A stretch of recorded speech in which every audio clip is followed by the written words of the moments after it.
Ya estamos de vuelta con ustedes y conversando, continuamos esta conversación con Alejandra Ojeda, quien es gerente de asuntos públicos de Ipsos, ¿cierto? Y nos está entregando información muy relevante respecto de las elecciones, ¿cierto? En este levantamiento, en esta encuesta que han hecho con la ciudadanía, en relación a las elecciones bueno, las percepciones en cuanto a si la gente tiene, o sea, tiene ya definido sus candidatos o candidatas, si conoce bien del proceso. Lo que te partía preguntando delante en relación a si la gente siente que el hecho de que estemos en esta crisis sanitaria va a influir o no en las votaciones. Sí, sabes que efectivamente yo creo, mira, es una pena, porque hay un elemento que no se logró construir en base a esta elección, que es como la idea de un discurso épico, ¿ah? La idea de que estamos frente a una elección que es realmente importante, única, vas a votar por un cargo que probablemente nunca más vas a volver a votar en tu vida, o que tal vez los más jóvenes puedan volver a votar, etcétera. Y más bien lo que se ha instalado es como un ánimo bien pesimista. Entonces, prima esta idea en general negativa respecto de que la situación sanitaria va a afectar negativamente la participación en las elecciones. Entonces, que va a ir a votar menos gente, que hay Y menos eso gente como que ha ido interesada. haciendo eco y se ha ido como contaminando de alguna manera con esa idea, ¿no? Exacto, y el problema con cuando se instalan estos discursos, muchas veces tienden a convertirse en verdades, en profecías autocumplidas. Entonces, efectivamente, si el resto no va a ir a votar, ¿para qué voy a ir a votar yo? Un poco en esa línea. Entonces, desde esa perspectiva, es súper importante comprender la importancia de esta votación, ¿ya? Y darse cuenta que en general nosotros estábamos en condiciones muy similares para el plebiscito de octubre de 2020. De hecho, ustedes estaban en cuarentena, Así es, si no me justamente. equivoco, ¿ya? Toda la Entonces, razón. sí, Bueno, tú pues, siempre tan enterada de Magallanes, porque obviamente, bueno, siempre lo decimos, Alejandra es de acá, es de nuestra zona magallánica, patagónica, y por supuesto, obviamente, la familia está acá, y así que siempre está muy ligada a todo lo que ocurre acá en nuestra región. siempre muy interesada en lo que pasa en la región, pero además los magallánicos, las magallánicas tienen que entender que también el resto del país lo estamos mirando como zona, porque ustedes nos han ido marcando la pauta respecto de pandemia. eh, para bien y para mal, vamos aprendiendo un poco de los comportamientos, vamos aprendiendo de los ciclos que van teniendo ustedes en términos de cómo avanza la pandemia. Pero si volvemos al plebiscito del año 2020, octubre de 2020, en esa oportunidad la situación no era tan distinta en general a lo que tenemos hoy en día. ¿Ya? Entonces, pues, sí lo era a la primera fecha de elección respecto de la cual se posterga. Entonces, las condiciones sanitarias de alguna manera tienden a coincidir, no exactamente, pero tienden a coincidir, por lo tanto el contexto no ha cambiado. Pero, ¿qué era lo distinto que había en el plebiscito del 25 de octubre de 2020? Bueno, primero una simplicidad tremenda en Claro. este voto dicotómico, donde era apruebo, ¿no es cierto?, o rechazo, y uno tenía súper claro en ese sentido, tenía muy claro qué se estaba jugando, cuál era la importancia, y básicamente una nueva constitución o seguir con la misma constitución del 80. Y se construye todo un discurso épico en torno a esa elección, que uno podría decir, pero es que era distinta la elección. Sí, pero hemos tenido oportunidades en la historia donde hemos tenido elecciones que han tenido este discurso épico. Han habido instancias, bueno, además está de decir el sí y el no, pero podríamos dejarlo en Claro. estatus distintos, pero uno podría decir como la primera elección a presidente del retorno a la democracia, o cuando lo épico estaba en la primera mujer presidente del país. Entonces, o también, según territorios, Uh -huh. han habido momentos épicos en términos de disputas. Y eso no se observa en esta elección. Entonces, cuando tú tienes ese elemento, se movilizan más las personas a ir a votar. Y en esta oportunidad, más bien lo que se ha instalado es esta sensación como que, bueno, las condiciones sanitarias no son las apropiadas, sino más probable es que va a votar menos gente y se va a ver afectada negativamente. Entonces, ahí hay una preocupación, porque cuando nosotros le preguntamos a las personas si están interesados o qué tan probable van a ir a votar, la verdad es que los datos son buenos, debería concurrir mucha gente a votar, ¿eh? Pero hay que tener cuidado y hay que promover, estamos a muy pocas horas, aquí ya básicamente esto se debate en los llamados que pueda hacer la autoridad en promover la ida a votar este fin de semana. Ahora, y en relación a los resultados, y ya, bueno, más bien tu opinión respecto de la experiencia, ¿cierto?, que tienes en estos procesos y en cómo de alguna manera de pronto actúa a la gente, porque, bueno, hubo una amplia mayoría, ¿cierto?, casi 80-20 respecto de apruebo y rechazo. Uno pudiera tender a pensar, ¿cierto?, que la gente que va a ir a votar, pensando en este, por ejemplo, 80% de apruebo, que debiera inclinarse por candidatos o candidatas eh, que también vayan en esa línea, ¿no? Mira, no, claro, ahí en Ipsos no tenemos datos para pronunciarnos, la verdad, para ser muy honesto, no tenemos un dato que uno pueda decir en función del ordenamiento, de las elecciones, las preferencias. No, no es una materia sobre la cual podamos tener una opinión fundada. Pero sí lo que sabemos, y eso lo concluimos a partir de la observación de la franja electoral, Uh -huh. es que en general las personas lo que reportaban es que había un nivel muy bajo de diferenciación respecto de lo que decían los candidatos y las candidatas. Entonces, más allá del domicilio político que tenían, al final tú reconocías un mensaje que era transversal para todos. Entonces, un Uh Chile -huh. para todos, ¿no es cierto? Por Derechos una salud sociales. digna, por una salud digna, por una vivienda digna, etcétera. Bueno, el concepto de dignidad siempre la base Uh y fue -huh. incorporado rápidamente por todos los domicilios políticos. Entendieron que ahí estaba la clave de los discursos que había que desplegar en las campañas. Entonces, el grado de diferenciación es muy bajo, muy, muy bajo. Mm. Y en las campañas hay que recordar también que las memorias son cortas. Entonces, no hay Eso una también es cierto, correlación, claro. claro, Mm. no hay una correlación en términos de este candidato. Pertenece a un partido, un movimiento, un pacto que en el pasado llamó a votar a prueba o rechazo, sino de que más bien hubo una homogeneización entre todos los candidatos y las candidatas, excepto por ciertos bemoles que podrían aparecer, campañas más creativas o eslogan que hicieron más ruido, pero fuera de eso la gente no distinguía muy bien. Entonces, no necesariamente uno podría decir, bueno, dado el 80-20 Uh que -huh. tuvimos en la última, en el plebiscito de octubre de 2020, entonces vamos a tener una repartición de los votos de esa manera, todo lo contrario. Y lo otro es que no hay que olvidarse también que mayoritariamente los partidos que desde el inicio, que fueron, llamaron a votar el apruebo, ¿no es cierto?, a cambiar Uh la -huh. constitución, se encuentran altamente segmentados en muchas listas, sin, no tuvieron Mm. posibilidades de acuerdo. Entonces, esos elementos también hay que ver cómo les va a jugar, indudablemente en contra, y cómo va a fragmentar eventualmente la cantidad de candidatos que deberían salir. Mm. Oye, a Mira, va a propósito ser de lo el... que... Sí, sí, sí, Soledad. No, que a propósito de lo que tú dices, un comentario, ¿no? Que igual respecto de la diferencia a otras elecciones, se pudo verificar mucha ausencia de sellos partidarios en propagandas de los candidatos y candidatas, muchísima. O sea, que, digamos, siendo militantes, obviaban en su propaganda poner el sello del partido político que representan.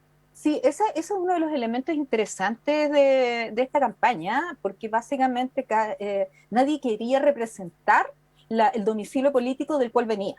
Era como que de alguna manera pues, le jugaba en contra. Y ahí creo que lo hablamos en alguna oportunidad sobre, cuando nosotros sacamos una encuesta sobre el perfil deseado de los convencionales constituyentes, Mm. y la gente está muy lejana, entonces no queremos al político clásico, no queremos los partidos políticos acá. Lo cual además es preocupante porque finalmente las personas igual tienen que entender que reescribir la constitución, repensar una constitución, y partiendo de este momento, que es en definitiva elegir a los candidatos o a las candidatas convencionales constituyentes, es una discusión política. No Exacto. está en un marco distinto. Si básicamente estamos hablando de temas de poder, de cómo se distribuye el poder y cómo lo vamos a distribuir a futuro, y quién va a poder tener la potestad de hacer o no hacer ciertas cosas en este país. Entonces, es una discusión que está dentro del marco político. Entonces, era un poco ilusorio pensar que la gente que se iba a postular no iban a ser políticos. Entonces, yo creo que era tal vez la condición más importante ahí, que no fueran los rostros tradicionales, que no apareciera el mismo candidato que lo hemos visto en el cargo A, B, C, D, pero también Claro. entiendo que en ciertas zonas el, el, el, el escenario de personas involucradas puede ser más limitado. Entonces, igual tienes nombres que se van repitiendo. pero bajo esa consigna de alejémonos del mundo de la política clásica, alejémonos de los partidos, etcétera, entonces nadie, ningún candidato quería poner finalmente su domicilio político en la campaña. Y eso hace más difícil la elección, porque hay muchas sin personas duda. que votan por domicilio político. Así es. Ahora, Alejandra, cuéntanos, esta muestra, ¿a cuántas personas abarcó? ¿Cómo se hizo el levantamiento de la información? Nosotros preguntamos a 600 personas a nivel de todo el territorio nacional. Ya, Es una encuesta online que aplica Ipsos a partir de su panel, pero básicamente no es una encuesta que disparemos por correo electrónico, sino que en este caso lo ya, hacemos mediante teléfono móvil. Entonces a las personas les llega una invitación a sus teléfonos móviles a través de mensajes de textos para responder la encuesta e ingresan a través del teléfono móvil. Que incluso nos gusta más como opción, es más interesante, más reciente, de los últimos años se ha empezado a usar en encuestas, pero es más interesante que la encuesta online, con la encuesta web, donde a ti te llega un correo electrónico. claro. Porque en el teléfono finalmente estamos todos más atentos y tenemos más posibilidades de responder en el teléfono que a través del correo, a pesar que el correo esté en el teléfono, pero el teléfono te llama Claro, más a incluso responder. incluso hasta por formato, te fijas, es como Sí, más fácil, más amigable. exacto. Mm. Y son Ahora, todos hombres, mm, mujeres de 18 años o más. Y básicamente nosotros los invitamos a responder en función de un conjunto de 4 o 5 preguntas sobre el proceso de este fin de semana. Partiendo, por cierto, bueno, ¿qué tan probable es que usted vaya a votar? claro, lo básico. Ahora, obviamente que siempre que se toma una muestra, ¿cierto? De este tipo, es importante también lo que está ocurriendo en el contexto global del país, ¿cierto? Los hechos que marcan de alguna manera y que también pueden ir influyendo en lo que va contestando la gente. Sí, claro. Mira, en este caso en particular, bueno, como es una muestra que se toma en muy pocos días, entre el 5 de mayo y el 11 de mayo, bueno, hay que entender que hoy en día muchas cosas están pasando en general en paralelo, pero ya se había zanjado el tema del tercer retiro del 10%, que Ujú, creemos que es como el hito más importante, esto es posterior, claro. y estamos en proceso justamente de entrega en función de este 10% con las AFP entregando. Entonces, no tenemos un hito que nos marque fuertemente en estos días que Ya. nosotros estamos levantando. Más bien la discusión venía de antes y que era básicamente toda esta discusión y la oposición que hubo entre Congreso, lo que estaba votando el Congreso, ahí la presentación al Tribunal Constitucional por el lado del gobierno respecto del poder retirar este tercer 10% que todo concluye como sabemos que concluye. Entonces, ese es como Ujú. el precedente. ¿Mm? Ahora uno pudiera pensar, ¿cierto?, que justamente que el hecho que se haya dado este tipo de situaciones, como el retiro del 10%, lo que ha significado el Tribunal Constitucional, de alguna manera empujó a la gente también a conocer un poco más de cómo funciona, por ejemplo, el Tribunal Constitucional y cómo la Constitución de alguna manera, ¿cierto?, tiene muchísima relevancia en nuestro día a día, en lo que ocurre con nuestras vidas. En todo momento. Sí, mira, nosotros pensamos, bueno, y lo fuimos monitoreando a través de algunas encuestas en el pasado, que en realidad desde el estallido, en el estallido como que se toma conciencia en función eh, de la importancia que tenía la Constitución para el país, para nuestra vida y para la cotidianidad, porque se veía como algo lejano, como algo, ¿no es cierto?, Exacto. en otra dimensión que no nos afectaba, lo cotidiano se movía en otra dimensión. Entonces, a partir del estallido, cada vez más, porque finalmente era la pregunta, bueno, ¿quién resuelve el tema de salud? ¿Quién resuelve el tema de educación? ¿Quién resuelve todo este repertorio segmentado, variado de peticiones, de inequidades, desigualdades que se estaban observando, se estaban visibilizando en la calle? Entonces, ¿quién la resuelve? Entonces, cuando aparece esta posibilidad de, bueno, debemos partir refundando la Constitución y de ahí en adelante, las chilenas y los chilenos empiezan a tomar a ver la importancia que tiene la Constitución en nuestras vidas. Y claro, efectivamente, cuando de alguna manera, a través de todo este proceso en contexto de pandemia, tú te has dado cuenta que finalmente para ciertas iniciativas se dice, bueno, vamos al Tribunal Constitucional, parémosla ahí, etcétera. Entonces tú dices, pero el Tribunal Constitucional finalmente opera sobre la base, decide sobre la base de la Constitución. Entonces, otra vez me encuentro con la Constitución condicionando si yo puedo retirar mi 10% o no puedo retirar mi 10%. Así que sí, la importancia de la Constitución ha sido un aprendizaje. Ujú. Estos últimos tiempos han sido, yo creo, la mejor lección de educación cívica que ha podido tener este país, probablemente en estas materias. Hemos ido aprendiendo, valorando. Justamente ayer hacíamos recuerdo cuando entrevistábamos a una candidata, no a otra candidata, a una candidata a la convención, haciendo recuerdo que, cierto, en algún momento, luego del estallido, la lectura digamos que prefirió mucha gente fue justamente la Constitución que regía nuestro país, o que rige aún nuestro país. Exacto, exacto. Mira, en materia de constitución, yo creo que de alguna manera nos habíamos acostumbrado, o sea, pensábamos que era inamovible, no era cambiable. Pese en estos 30 años desde el retorno a la democracia, en lo que había pasado, de alguna manera pensábamos que era la constitución que teníamos y podía venir un siglo más por delante con la misma constitución. Yo creo que el estallido, las movilizaciones, nos abren los ojos sobre muchas posibilidades que tiene el país, que la asumíamos con un status quo, y no solamente en constitución, sino también esta visibilización que se hace respecto de la élite y el poder que tiene la élite para tomar decisiones sobre nuestras vidas, la élite de distintos órdenes, económica, política, ¿no es cierto? Y nos cuestionamos, y en eso estamos las y los chilenos, cuestionándonos el status quo que habíamos tenido hasta ahora dentro de nuestras vidas. Entonces, eso es interesante, como finalmente. Sí, mira, sí, aquí, volviendo un poco hacia el estudio, yo creo que lo más preocupante es que lo que nosotros hemos registrado permanentemente es que hay una tremenda expectativa en función del proceso que se viene. Hay una tremenda expectativa respecto de la nueva constitución. Entonces, un evento que es como el inicio de la escritura, elijamos a quién escriben, que es este fin de semana, no puede deslegitimarse por bajas participaciones, por ambientes pesimistas o por fake news, no sé, que circulen, sino de que hay que asumir la importancia que tiene la elección de este fin de semana, concurrir a votar, hacer uso de nuestro derecho ciudadano y participar porque este proceso es demasiado importante para nuestras vidas y para la vida de nuestros hijos, para la vida de nuestros nietos y nietas que vienen. Entonces, es necesario que para que después no nos sentamos desilusionados, para que esto no, digamos, no estuvo a la altura de las expectativas, partamos en esta oportunidad con pie derecho en función de este recorrido. O sea, es que si uno se imagina todo lo que ha costado llegar a este minuto, con todo lo que ha pasado en el camino, y sobre todo en el último periodo, ¿cierto?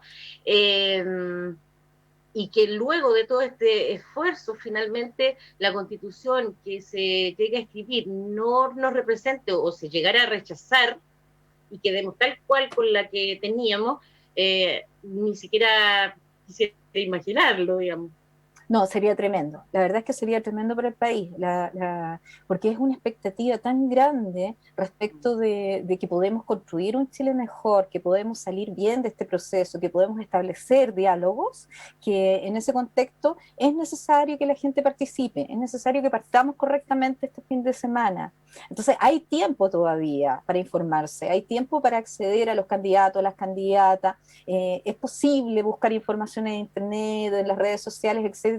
Todavía respecto de los programas, si bien las personas que son candidatas no pueden seguir haciendo campaña, todas las ideas están plasmadas en las redes sociales, tú las puedes revisar y elegir a tu candidato o candidata.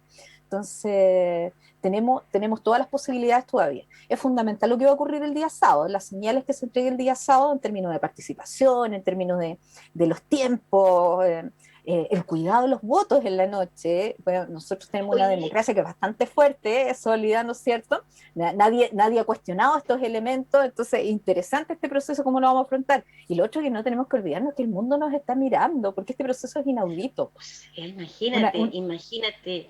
Estamos de verdad en la lupa en este minuto. Oye, y a propósito de justamente de esto de que tenemos 2 días, ¿se ha visualizado, por ejemplo, que si hay una preferencia de la gente, así como, no, hoy el domingo, o no, mejor prefiero ir el sábado porque hay que hacerlo rápido, o no, mejor el domingo porque como se van a quedar los votos, ese tipo de cosas? no, la verdad es que no tenemos ningún antecedente. Esto va a ser toda una reflexión posterior. Vamos a estar todos habidos de información del CERVEL en función de cómo operó, porque además también nos abre las posibilidades de repensar otras elecciones a futuro. Eventualmente los 2 días de elecciones no son un mal criterio, sino que es un criterio replicable a futuro, o los horarios condicionados, los horarios privilegiados para ciertos grupos de edad, por ejemplo, para ciertos perfiles. Son experiencias interesantes que vamos a tener que pensar, estudiar después en relación al efecto que tuvieron. Por cierto, no sabemos cuánto tiempo más vamos a estar con la amenaza COVID, no sabemos cuánto tiempo más continúa esta pandemia que nos ha tenido tan complicado. Entonces, y los procesos democráticos no pueden parar. Entonces, desde esa perspectiva hay que mirar esta experiencia y pensar cómo aprendemos y cómo se modifican los procesos eleccionarios a futuro. Tal cual. Oye, Alejandra, agradecerte muchísimo todo lo que hemos conversado, tu tiempo, que sabemos que estás muy, pero muy demandada por los medios nacionales. Así es que nada más que agradecerte el compartir con nosotros acá en Polar Comunicaciones, en Vox Populi 2021. Y probablemente mañana también estemos en contacto, ¿cierto? Porque evidentemente Polar Comunicaciones va a estar entregando toda la información de lo que esté ocurriendo estos 2 días de elecciones, pero también alimentando, ¿cierto? No solo lo que está ocurriendo en el momento en cada lugar de votación, sino que también poder ir analizando, ¿cierto?, lo que significa este proceso de desarrollo, así que vamos a estar también contigo, Alejandra. Muchas gracias por invitarnos y bueno, reiterar por el lado de Ipsos, así como estamos súper comprometidos con nosotros, con la opinión pública, con representar lo que opina la ciudadanía en todos estos temas que son relevantes, pero más que en una encuesta hay que pronunciarse en las urnas. Que estén muy bien, Alejandra. Nos vemos. Chao, chao, Muchas chao. gracias. Y bueno, nosotros nos vamos a ir a la pausa comercial, no sin antes recordarles que está la página disponible del CERVEL, que es www.cervel.cl, para que usted se informe de todos los candidatos y candidatas que existen para lo que vamos a elegir justamente este fin de semana, que ya lo hemos dicho, ¿cierto? Para que usted conozca quiénes son los candidatos a gobernador, quiénes son los candidatos a alcaldes, alcaldesas en toda la región, para todas las comunas, también por supuesto para que conozcan los candidatos a alcaldes o alcaldesas de las diferentes comunas de la región y por cierto de los concejales y concejalas. Así es que ingrese a la página del CERVEL, que es cervel.cl, o también llamando al 606.166. Si usted ingresa a la página del CERVEL, pone su RUT, inmediatamente se va a desplegar la posibilidad de que usted vea a todos los candidatos o candidatas que le corresponden a votar dependiendo del lugar donde usted está inscrito. Es decir, yo pongo mi RUT, Punta Arenas, ¿cierto? Aparece María Soledad Ruiz, tiene que votar por o digamos, tiene estas posibilidades de concejales, tiene estas posibilidades de alcaldes, de gobernadores y, por cierto, de convencionales constituyentes. Así es que la invitación para que usted esté muy informado y saber quiénes son todos los candidatos, todas las posibilidades que hay para este sábado y domingo y usted pueda emitir su voto informado. Nos vamos a la pausa de esta hora y ya volvemos con ustedes. Así que no se vayan.